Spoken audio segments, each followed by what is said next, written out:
India arrives on the world stage. The world recognizes India as a responsible nuclear power. India is now allowed to trade in civil nuclear energy. The 45-member nuclear suppliers group in Vienna gives a waiver to India. 30-year-old sanctions on high technology transfer ends. No sellout or mention of testing in draft waiver document, says AEC Chairman Anil Kakodkar. India's interests have been protected, he said. The critics of a waiver for India, Austria, agrees but expresses concerns about the phrasing of the waiver, and the Chinese skipped today's NSG meeting that decided on this deal. It's a historic decision, says deal architect Manmohan Singh. The left and BJP continue their opposition and they say it's a surrender of Indian sovereignty.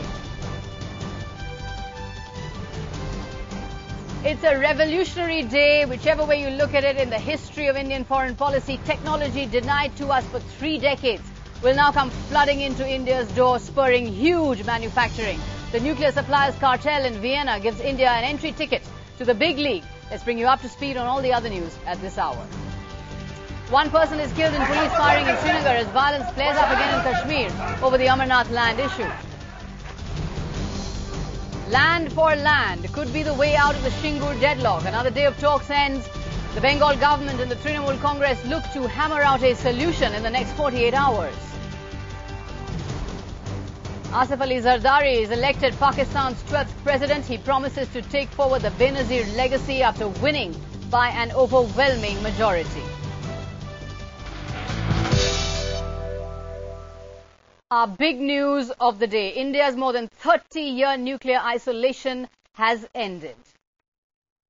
The nuclear suppliers group, comprising 45 nations, has reached a consensus on India's specific waiver on nuclear trade. In the end, External Affairs Minister Pranab Mukherjee's statement on Friday proved to be the key that convinced the critics at the NSG of India's commitment to nuclear non-proliferation. There has been apparently no mention of testing in the waiver document, but some assurances made by India have been appended to the document. Pranab Mukherjee says the waiver document meets the assurances made by the Prime Minister in Parliament.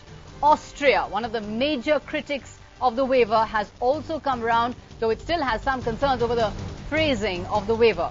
The other country that was holding out, China, skipped the meet today. Prime Minister Manmohan Singh has described the energy waiver as a historic deal. The opposition, including the BJP and left, have called it a sellout.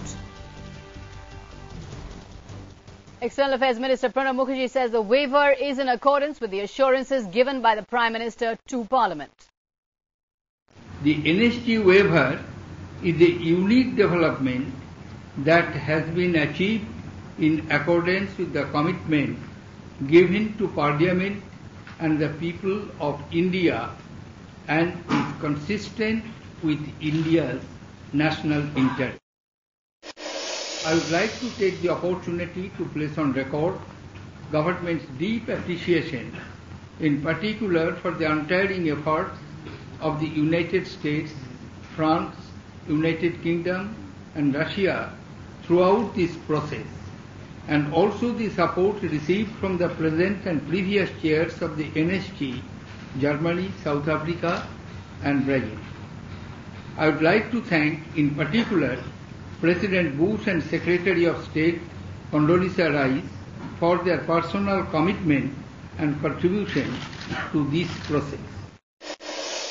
I am happy to inform you that the final outcome fully meets our expectations and is consistent with government policy and the national consensus on disarmament and non-proliferation. External Affairs Minister Pranab Mukherjee. Many believe that it was his statement yesterday that finally clinched the waiver at the NSG. CNN IBN's Sanjay Suri has been in Vienna covering that NSG meeting, and he now wraps it all up for us. Well, finally, the waiting, the watching, even the guessing is now over. It's one of those rare days when it's possible to say something that's both dramatic and accurate, that India's nuclear isolation is now over. And it is over in great measure, irrespective of what happens in the US Congress. The deal was initiated by India and the US. It needed to get past the IAEA, get past the NSG. But these two green lights along the way have also cleared the route for India to trade with other nuclear suppliers.